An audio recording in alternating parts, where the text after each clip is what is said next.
Fala pessoal, beleza? Eu me chamo Piero, eu tô vindo aqui hoje pela plataforma Meu Guru para resolver um exercício importantíssimo da disciplina de cálculo vetorial. Você pode estar estudando na universidade que você queira, meu rapaz, mas em qualquer curso de cálculo vetorial que você vá fazer nesse país, você vai lidar com esse tópico daqui, o tópico de derivada direcional. E nada melhor para a gente se habituar do que uma questão que de fato caiu numa prova da Unicamp em 2019, na prova 1 do período noturno. Tá certo? Então vamos lá. Primeira coisa, vamos definir o monstro com quem a gente está lutando. O que significa operação derivada direcional? A operação derivada direcional significa que a gente está pegando o gradiente de uma função de várias variáveis e a gente está calculando o produto interno desse gradiente com um vetor unitário, que é um U dividido por módulo de U. Esse U pode ser arbitrário, rapaz. Mas então, vamos lá. Parece que eu escrevi grego, não tem nenhuma letra que você conhece aqui, não tá nada em português. Então vamos definir os caras. O que significa o gradiente de uma função de duas variáveis? O gradiente de uma função de duas variáveis pode ser obtido pela seguinte operação. Gradiente de f é igual a derivada parcial de f em x derivada parcial de f em y. É simplesmente um vetorzinho que ele armazena as derivadas parciais de uma função. Ah, e se essa função tiver três variáveis? A gente adiciona mais aqui uma derivada parcial, derivada df dv da função, tá certo? No caso específico que a gente está lidando, a nossa função só tem duas variáveis.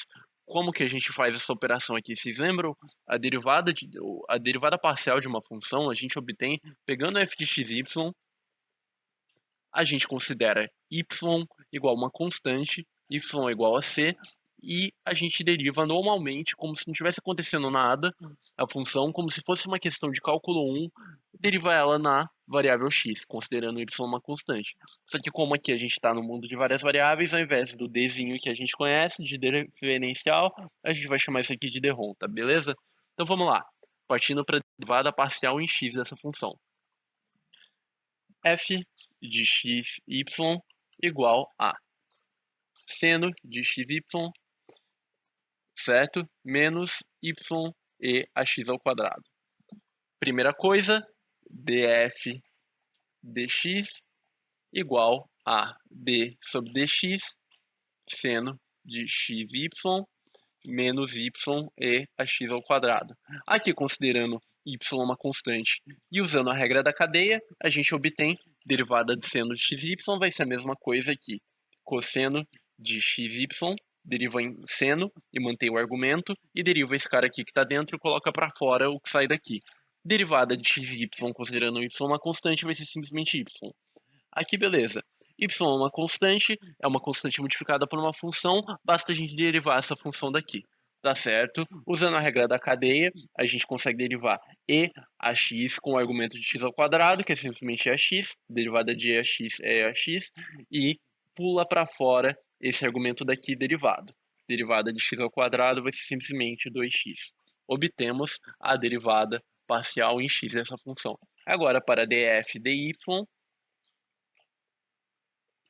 igual d-rom dy, seno de xy menos y e a x ao quadrado. Isso daqui a gente vai fazer a mesma coisa, pessoal. Derivada de seno com argumento xy vai ser simplesmente cosseno de xy e pula para fora o x, porque agora o x que é a constante. Aqui, essa função daqui é uma constante na variável y. A gente pode desconsiderar completamente e derivar só em y. Derivada de y dy vai ser simplesmente 1.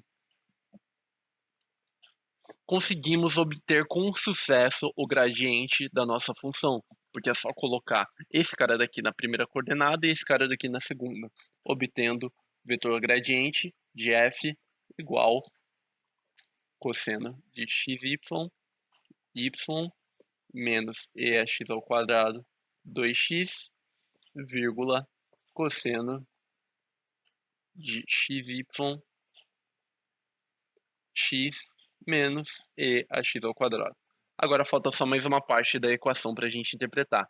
Beleza, cara, mas como que eu vou calcular o produto interno, produto escalar, desse cara daqui com um vetor arbitrário, cara? Como que eu posso escrever esse cara?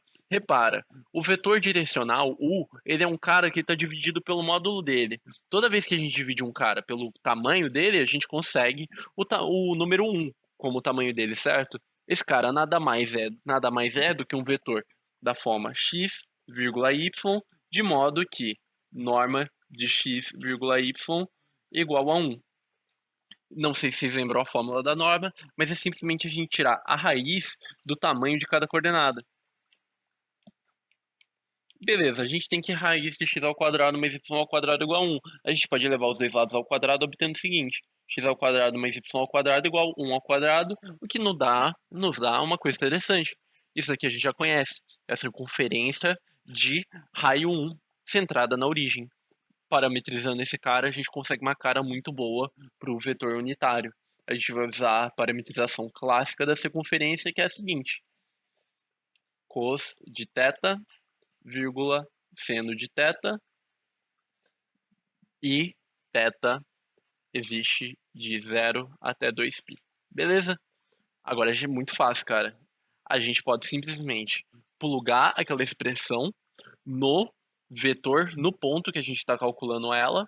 A expressão vai ficar o seguinte. Lembrem que o exercício enunciado pede para a gente estudar a derivada direcional no ponto 0,1. Ok? Então vamos lá. Em 0,1, a gente tem que o nosso gradiente vai assumir os seguintes valores. Cosseno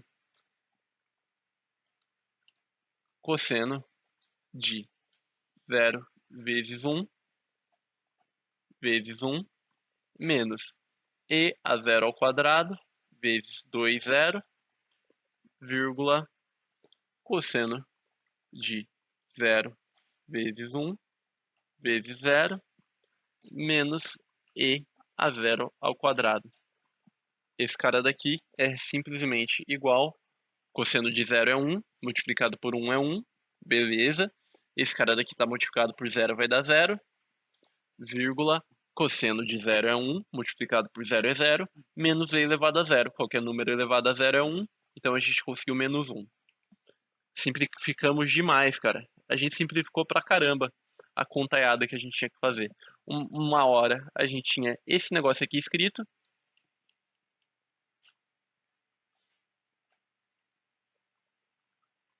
Vírgula U sobre norma de U. E um produto interno por fora ainda. E agora o que a gente tem escrito? A gente tem escrito 1 menos 1, vírgula, cosseno de θ, vírgula, seno de θ. Ok, beleza. Agora vamos de fato. Agora que a gente já conseguiu estudar a derivada direcional desse cara num ponto. Isso aqui é a expressão que toda vez que eu escolher uma direção θ em radianos, eu vou conseguir um valor para derivada direcional nessa direção. Eu vou conseguir o valor de quanto essa função cresce ou decresce quando a gente aponta para essa direção. A gente está querendo estudar o seguinte. Vamos lá para o exercício A. Questão A. A gente quer saber quando que esse cara assume o valor 1. Esse cara vai assumir o valor 1, calculando o produto interno, produto do primeiro pelo primeiro, que vai ser cosseno de θ, produto do segundo pelo segundo, menos seno de θ, igual a 1.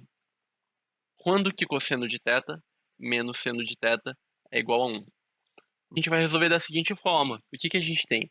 A gente tem, chamando cosseno de θ de A e seno de θ de B, a gente tem que A menos B igual a 1 e A ao quadrado mais B ao quadrado igual a 1. Então a gente tem que A ao quadrado mais B ao quadrado igual a menos B. Perfeito? A ao quadrado mais B ao quadrado igual a menos B.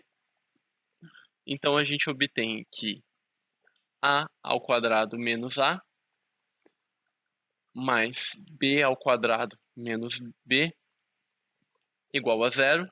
Aqui o que a gente pode fazer? A gente pode simplesmente completar os quadrados, certo? Aqui, se a gente completar os quadrados, como que a gente completa? A gente quer que A menos C, uma constante, ao quadrado, saia. O seguinte, a gente sabe que isso aqui vai ser A ao quadrado menos 2C menos 2AC mais C ao quadrado. Beleza. Aqui, o que aparece no lugar de 2AC nessa expressão? Aparece simplesmente menos A. Então, a gente obtém que o nosso C ele vai ali 1 sobre 2. Então, aplicando o mesmo raciocínio para B ao quadrado, a gente tem que A menos 1 sobre 2 ao quadrado mais B menos 1 sobre 2 ao quadrado igual a 1 sobre 2 ao quadrado mais 1 sobre 2 ao quadrado. O que nos dá o seguinte: A menos 1 sobre 2 ao quadrado mais B menos 1 sobre 2 ao quadrado igual a 2 sobre 4, isso aqui é 1 sobre 4, isso aqui vai dar 1 sobre 4, que dá a mesma coisa que 1 sobre 2, igual 1 sobre 2. Perfeito, né? Mas e agora, o que a gente pode fazer? O que mais tem para a gente fazer? Vamos voltar para essa equação daqui? Essa equação daqui diz o seguinte para gente. Ela diz que A menos B igual a 1. Então, o que a gente tem? A gente tem uma reta em função de AB, que é a reta A menos B igual a 1. E a gente tem uma circunferência centrada em 1 sobre 2, 1 sobre 2, de raio 1 sobre raiz de 2. Bacana, né? O que a gente pode fazer agora? A gente pode fazer o A como se fosse nosso X e a gente pode simplesmente substituir esse valor aqui. A igual B mais 1, obtendo uma equação quadrática. Então a gente vai ter B mais 1 menos 1 sobre 2, substituindo B mais 1 no lugar de A, ao quadrado, mais B menos 1 sobre 2 igual 1 sobre 2. Esse cara daqui, quando a gente levar ao quadrado, vai ser B ao quadrado mais B menos mais 1 sobre 4 mais B ao quadrado menos B mais 1 sobre 4 igual 1 sobre 2. Isso daqui nos dá o seguinte, reagrupando os termos, 2b ao quadrado igual mais 1 sobre 2 igual 1 sobre 2. Isso aqui nos leva à conclusão de que 2b ao quadrado igual a 0, logo b tem que ser identicamente igual a 0. E a gente tem o seguinte, b igual a 0 e a ao quadrado mais b ao quadrado igual a 1. Então, obviamente, o nosso a tem que valer 1, tá certo? A gente chegou à seguinte conclusão. A gente chegou à conclusão de que quando a gente tem a derivada direcional assumindo todos os valores possíveis que a gente possa imaginar, todos os valores que a gente possa querer, a gente tem que ela só vai valer o valor 1 quando o nosso b igual a seno de θ for igual a 0 e cosseno de θ for igual a 1. Então a gente tem cos de 0, seno de 0, que nos dá o vetor 1,0. Perfeito? Agora é muito breve o item B. Quando que a gente vai ter cosseno de θ menos seno de θ valendo 2? Quando que isso vai acontecer? Nunca. Nunca. Por quê? Vamos lá. O que a gente tem? A gente tem o vetor 1, menos 1, produto interno com cosseno de θ, seno de θ. Não sei se vocês lembram bem de álgebra linear, mas tem uma coisa chamada desigualdade de Cauchy-Schwarz que diz o seguinte: U, V, produto interno de U com V, ele é menor ou igual que norma de U vezes norma de V. Qual que é a norma de U? Vamos lá. A norma do nosso vetor U, 1 menos 1 sobre menos 1, 1 e menos 1, vai ser 1 ao quadrado mais 1 ao quadrado, tira a raiz desse cara, perfeito? Igual a raiz de 2. E a gente tem que a norma desse cara daqui, por definição, é 1. Então a gente vai ter que esse produto interno, por definição, pela desigualdade de Cauchy-Schwarz, ele vai ser menor ou igual que raiz de 2. Que isso aqui é menor estritamente que 2. Logo, nunca na vida essa derivada direcional vai assumir o valor 2. Perfeito, pessoal? Muito obrigado por me acompanhar até aqui. Para mais resoluções como essa, vocês podem entrar em contato com a plataforma Meu Guru e até a próxima.